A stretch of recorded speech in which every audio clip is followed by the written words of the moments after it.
王一博的探索心境，顶流破圈还是粉丝买单？放着吹空调，做棚里录综艺就能轻松赚钱的路不走，一个光鲜亮丽的顶流明星，却偏偏跑去玉树翻雪山，钻雨林，甚至被蚂蟥叮得满腿是血。你告诉我，这是去拍硬核纪录片？如果放在以前，我大概率会怀疑，这是不是又是哪家公关团队精心包装出来的一套吃苦人设？毕竟娱乐圈这种套路，我们见得太多了。穿一身户外品牌，背个专业登山包，在雪山脚下摆几个姿势，拍几张照片发到社交平台，再配上一句敬畏自然向山而行。镜头里的自己像是在挑战极限，镜头外却可能已经回到舒适的房车里吹空调、刷手机。这种反差早就让很多观众产生了审美疲劳，但王一博这次推出的探索心境，似乎真的把这层包装出来的玻璃给撞碎了一角。他前脚还在珠海赛道上飞驰，享受赛车带来的速度和肾上腺素，后脚人已经出现在西宁高原，迎着低温、暴雨和复杂的行往无人区域深入。冰雹说来就来，暴雨突然砸下，越野车在半路出现故障，一群人只能靠自己的力量解决问题。为了把几十斤重的拍摄设备带进山里，工作人员和他一起靠肩膀扛，靠双腿走，一步一步往深处挪。在雨林里，蚂蟥一次次钻进衣服和鞋袜，短时间内被咬了8口，血甚至染红了袜子。换成普通人，恐怕早就开始崩溃抱怨，可他只是笑着说没关系。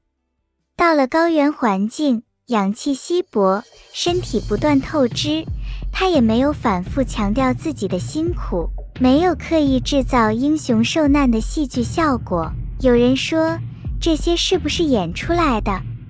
可真正去过高海拔地区的人都知道，缺氧这种东西，不是谁靠演技就能骗过去的。你可以靠意志力撑一天，可以靠镜头表现得轻松一点，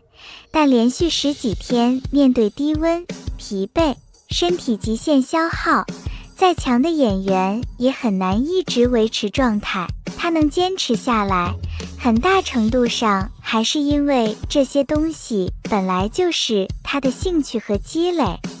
赛车、滑板、滑雪，这些看似只是明星身上的潮流标签，实际上都是需要长期投入时间和精力才能练出来的技能，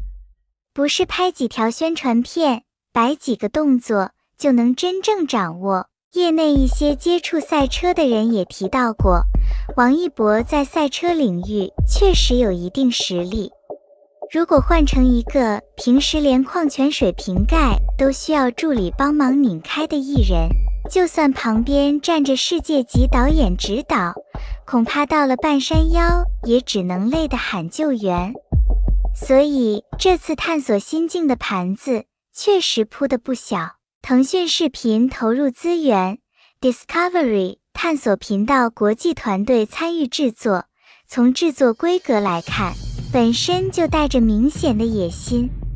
播出后的数据也相当亮眼，热度在短时间内迅速突破纪录，弹幕数量达到1000万级别，甚至还拿下了被称为美国电视界奥斯卡的泰利奖金奖。这个奖项并不是简单靠粉丝投票就能获得的，海外评审体系并不会因为你在国内拥有大量粉丝就自动认可。但问题是，成绩越亮眼，争议反而越大。打开网络讨论区，会发现2种声音几乎完全对立。一边是粉丝，他们看到的是一个偶像离开舒适区，挑战未知环境后的变化，满屏都是坚韧真实不矫情，哥哥太拼了。另一边则是长期观看传统纪录片的观众。这些人习惯了 BBC 动物世界那种叙事方式，他们看的是自然本身，是动物的生存法则，是镜头背后几年甚至几十年的观察积累。所以他们提出质疑，镜头是不是太晃？剪辑是不是太追求情绪？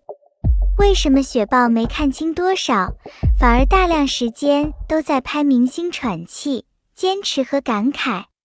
甚至有人直接讽刺，这是不是一个套上电影级滤镜的明星旅行 Vlog？ 这场争论其实碰到了一个非常有意思的问题，我们过去看纪录片到底是在看什么？我们看的是数万头角马横渡河流时的壮烈，看的是极地企鹅在冰天雪地里的挣扎，看的是野生动物为了生存进行的残酷竞争。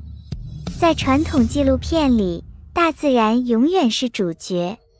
镜头应该保持克制，摄影师更像一个观察者，人只是隐藏在机器后面的记录者。但探索心境采用的是另一套逻辑。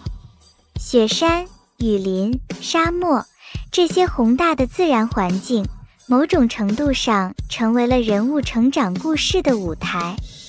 镜头不再只是观察自然，而是在不断追踪一个人的体验、情绪和变化，这也正是它最具争议的地方。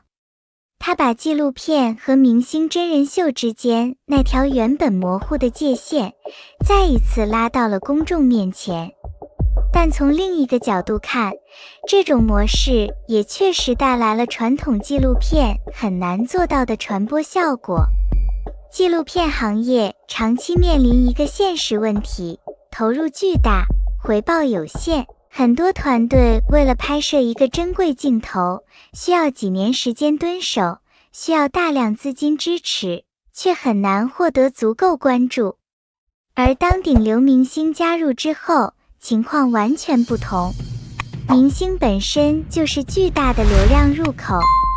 很多原本不会主动搜索自然纪录片的年轻观众，因为王一博打开节目，第一次认真关注雪山生态、野生动物保护以及环境问题，这种影响是真实存在的。流量带来的关注也可能转化成实际行动，环保项目获得更多曝光，相关公益活动得到更多支持，这些都是传统纪录片苦苦追求却很难实现的突破。所以从传播角度看，明星、自然的组合确实有它的价值，可真正令人担忧的地方也恰恰隐藏在这里。资本永远最擅长复制成功模式，一旦市场发现顶流明星，极限探索可以制造话题，可以带来收益，那么接下来会不会出现大量模仿？投资人可能会觉得，既然明星能够带来流量，那为什么不把更多预算放在请明星身上？剩下的钱随便组一个团队，搭一个看起来像纪录片的框架，选题不再围绕自然本身，而是围绕如何让明星显得勇敢、孤独、坚强。那些真正值得被关注的冷门生态，那些摄影师在荒野里蹲守几年，只为了等待动物一次捕食瞬间的坚持，可能反而会被挤到角落。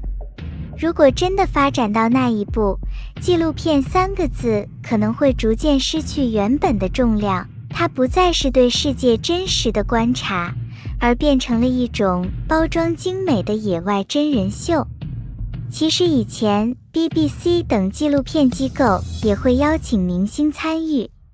比如让知名演员担任旁白，但区别在于，明星的作用是帮助观众进入自然世界，他们是服务于主题的人，大自然才是那道主菜。而现在最需要警惕的是，别让自然变成一个精致的背景板，最后端上来的却只是明星本人。王一博这次进入荒野，吃苦是真的。它让一部分原本不关注自然的人开始了解雪山、雨林和生态保护，也是真的。相比那些精心设计的舞台动作和商业包装，这种亲自走进未知环境的尝试，确实让他的公众形象发生了一些变化，但问题依旧存在。听说追踪雪豹的那一期即将播出，我反而更想知道，当镜头真正面对海拔4-5千米的雪山，当那个真正属于荒原的王者出现时，摄影机最终会选择记录什么？是雪豹那双警惕而野性的眼睛，还是镜头里明星面对雪豹时那张充满震撼的脸？当自然成为顶流明星的舞台，我们究竟是在通过明星认识真实世界，还是正在看一个被重新包装过的名利场？这或许才是探索心境带来的最大问题。